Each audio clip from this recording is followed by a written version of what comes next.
Meus irmãos, a paz do Senhor. Gostaria de estar lendo com vocês o livro do profeta Isaías, capítulo de número 12, versículo número 1 ao versículo número 3. E dirás naquele dia, graças te dou, ó Senhor, porque ainda que te iraste contra mim, a tua ira se retirou e tu me consolaste. Eis que Deus é a minha salvação. Eu confiarei e não temerei, porque o Senhor Jeová é a minha força e o meu cântico, e se tornou a minha salvação. Versículo 3. E vós com alegria tirareis água das fontes da salvação. Continuando, versículo 4. E direis naquele dia, dai graças ao Senhor, invocai o seu nome, tornai manifestos os seus feitos entre os povos e contai quão excelso é o seu nome. Cantai ao Senhor, porque fez coisas grandiosas, saiba-se isso em toda a terra. Exulta e canta de gozo, ó habitante de Sião, porque grande é o Santo de Israel no meio de ti. Glória a Deus. Meus irmãos, gostaria de estar meditando um pouco nesse texto bíblico com vocês, onde nos fala o profeta Isaías. O livro do profeta Isaías, irmãos, não é somente um livro, mas é uma revelação do coração de Deus para seu povo. Nesse livro nós podemos ver, nós podemos contemplar o julgamento do Senhor contra o pecado, mas também podemos ver a esperança da redenção e a glória da salvação eterna nas mensagens proféticas do profeta Isaías. Quando chegamos no capítulo 12, nós encontramos um cântico de exultação a Deus, um cântico de gratidão. Mas para nós entendermos esse seu impacto, nós precisamos compreender, nós precisamos percorrer o caminho que o profeta Isaías ele trilhou. Desde as primeiras palavras que saíam da boca dele até esse momento de celebração no capítulo de número 12. Quando lemos, irmãos, o livro do profeta Isaías no capítulo 1, nós podemos compreender, irmãos, que o livro começa com o chamado de Deus. Deus chamando os céus e a terra para testemunhar o estado espiritual do povo de Israel. Aquele povo que Deus tanto amou, aquele povo que Deus tanto estimou para ser o representante dele aqui na terra, agora estava prevaricando contra o Senhor, estava pecando contra Deus, estava seguindo deuses estranhos, estava seguindo seus próprios desejos dos seus corações. E quando lemos no Isaías capítulo 1, versículo 2, Deus começa a falar: ouvi, ó céus, e dá ouvidos, ó terra, porque o Senhor tem falado. Criei filhos e engrandeci-os, mas eles se rebelaram contra mim. O profeta Isaías aqui começa a pintar um quadro sombrio e tenebroso do povo de Deus, porque Deus havia feito uma aliança com o seu povo, mas o povo abandonou, o povo deixou os preceitos do Senhor. Eles mantiveram seus rituais religiosos, eles continuavam com os mesmos rituais, levando diante de Deus as suas ofertas, levando diante de Deus as suas oferendas, mas os seus corações estavam longe do Senhor. Como bem relatou Isaías no capítulo 1, que esse povo aproxima-se de mim com os seus lábios, mas o seu coração está distante de mim. O povo estava seguindo outros deuses, o povo estava servindo a Deus apenas de forma aparente. Mas o problema de Israel, irmãos, não era apenas a idolatria externa, mas uma seca espiritual interna. Eles bebiam de cisternas rotas e corrompiam o culto verdadeiramente a Deus. A religião havia se tornado uma fachada na vida deles. Eles viviam apenas de aparência. Mas em meio àquela corrupção, em meio àquela vida aparente, Deus ainda faz uma promessa. No versículo 18 do capítulo 1, vinde então e argui-me, diz o Senhor, vossos pecados ainda que os vossos pecados sejam como a escarlata, eles se tornarão brancos como a neve. Há um juízo, mas nós podemos ver que há graça para aqueles que se arrependam. Há juízo, mas Deus ainda continua com a porta da graça aberta. Quando nós prosseguimos, irmãos, lá no capítulo 6 de Isaías, nós vemos que Isaías tem uma visão gloriosa do Senhor assentado no alto e sublime trono. Ele vê os querubins, ou melhor, os serafins, clamando uns aos outros: Santo, Santo, Santo é o Senhor dos exércitos, e toda a terra está cheia da sua glória. Mas aqui está uma grande verdade, meus irmãos. Não podemos tirar águas das fontes da salvação sem antes termos uma visão da santidade de Deus. Isaías, ao ver a glória do Senhor, ele clama: ai de mim, porque estou perdido, porque eu sou um homem de lábios impuros e habito no meio de um povo de impuros lábios. Mas Deus é aquele que purifica seus lábios com a palavra, com a brasa viva. Isso nos mostra que antes de experimentarmos a plenitude da salvação, nós precisamos ser purificados pelo fogo do altar divino. Precisamos passar por essa purificação espiritual para podermos experimentarmos da água da vida, para podermos experimentarmos, aleluia, da gloriosa presença do Senhor. Precisamos passar pelo fogo da purificação do altar de Deus. E prosseguimos indo, irmãos, no capítulo número 7. Isaías começa a profetizar sobre o Messias. Ele fala do Emanuel, que significa Deus conosco. Nos capítulos 8 e 9, Deus fala de trevas e de luz. O povo andava em densas trevas, mas há uma promessa que resplandece. O povo que habitava em trevas viu uma grande luz, e essa luz era Cristo, a verdadeira fonte da salvação. Quando vamos para o capítulo número 10 ao capítulo número 11, vamos encontrar aí uma palavra de juízo, mas ele também fala do renovo de Jessé. O capítulo 10 fala da destruição iminente da Síria, e era um instrumento que Deus havia usado, que Deus usaria para repreender o seu povo. Mas quando olhamos para o capítulo número 11, Isaías já começa introduzindo com uma visão gloriosa, onde ele declara que do trono de Jessé sairá um rebento, das suas raízes sairá um renovo. Aqui nós vemos a promessa do Messias, que governará com justiça e trará um reino de paz. E ele sim é a fonte da salvação. Agora entramos no capítulo número 12. Chegamos no capítulo 12 depois do juízo. Chegamos no capítulo 2 depois do exílio. E a promessa de Deus começa a se cumprir. Deus começa a colocar um cântico novo na boca do seu povo. O sofrimento passou, a redenção está chegando. E no versículo 3, o profeta começa a entoar um cântico dizendo: e vós com alegria tirareis águas das fontes da salvação. Aqui está, irmão, o ápice da nossa jornada. Depois de ver o pecado, a santidade de Deus, a promessa do Messias e o reino vindouro, agora aqui Isaías ele começa a cantar sobre o gozo da salvação. Mas existe algo ainda, irmãos, mais extraordinário nesse capítulo. Esse capítulo número 12 é o cântico dos remidos. Quando a salvação ela se torna uma fonte inesgotável na vida do cristão. O capítulo número 12 de Isaías é um canto profético de exultação e alegria.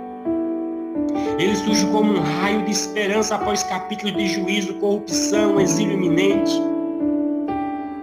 Isaías ele inicia o seu livro denunciando os pecados de Judá e a frieza espiritual do povo do Senhor.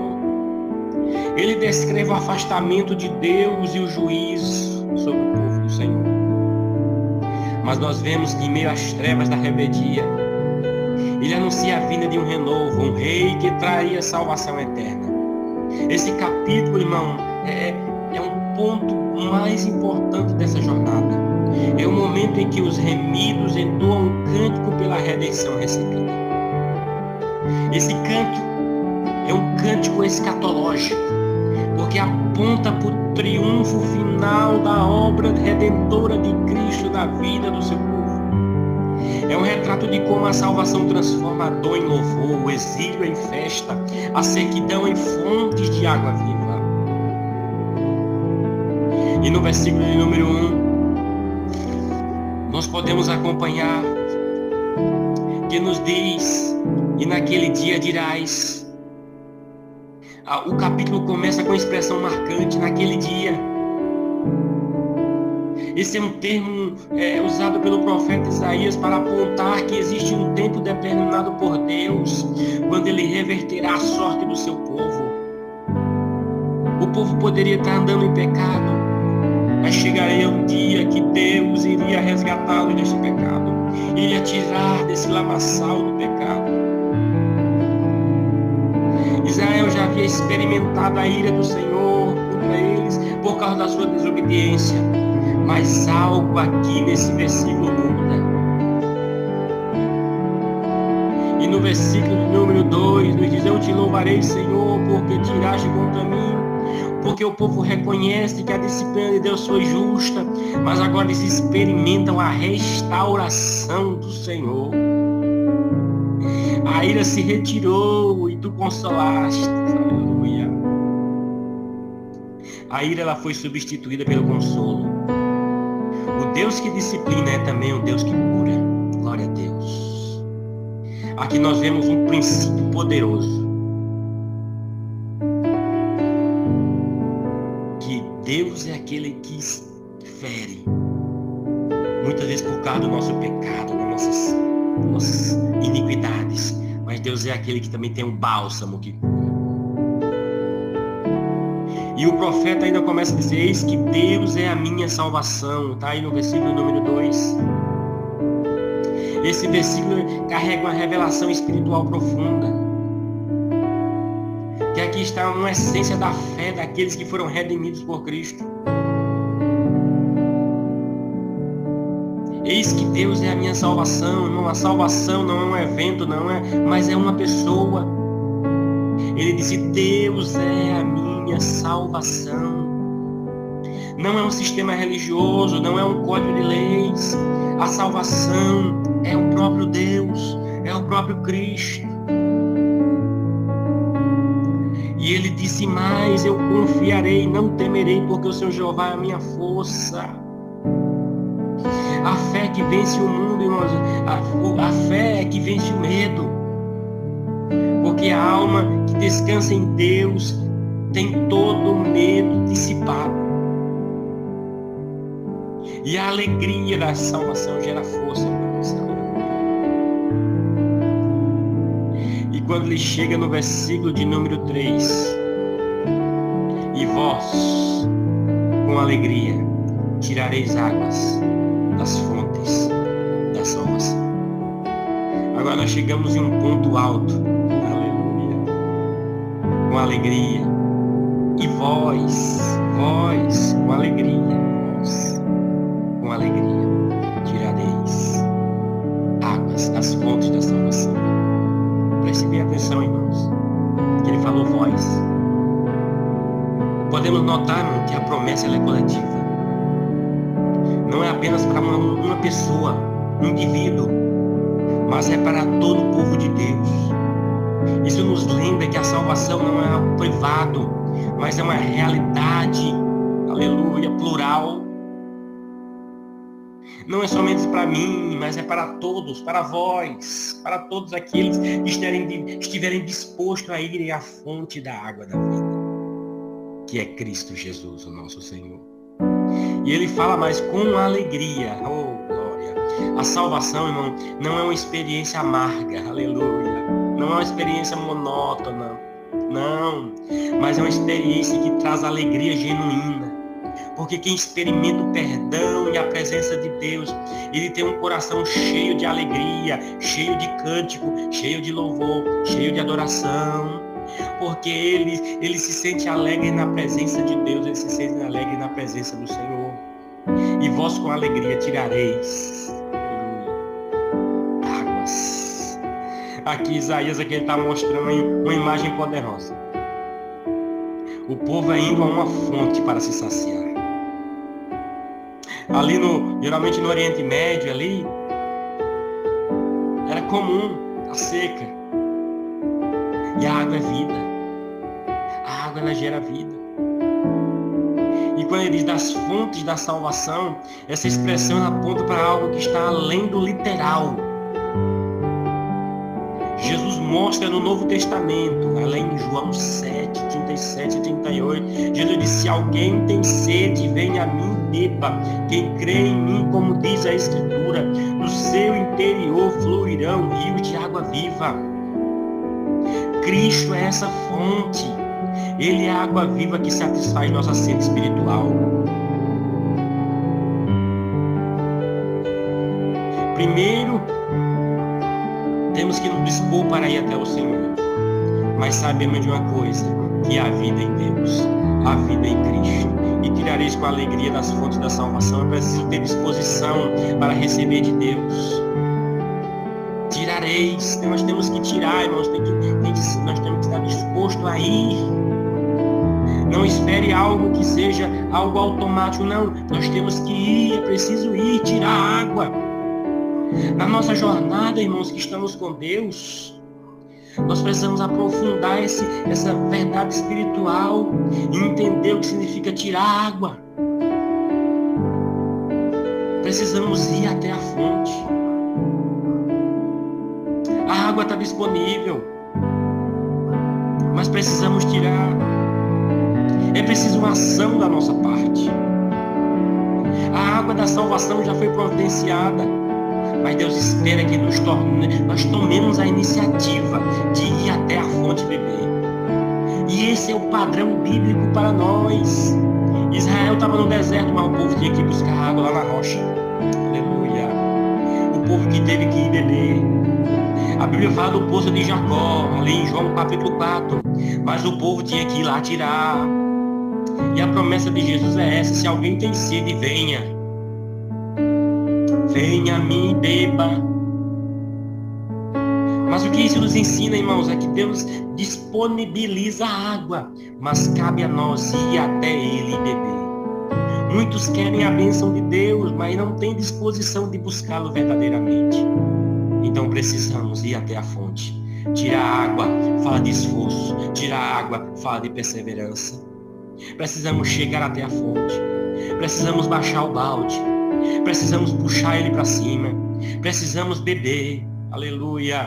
Mas acima de tudo, irmãos, quem bebe, quem pega água não somente bebe, mas ele também carrega água para os outros. Glória a Deus.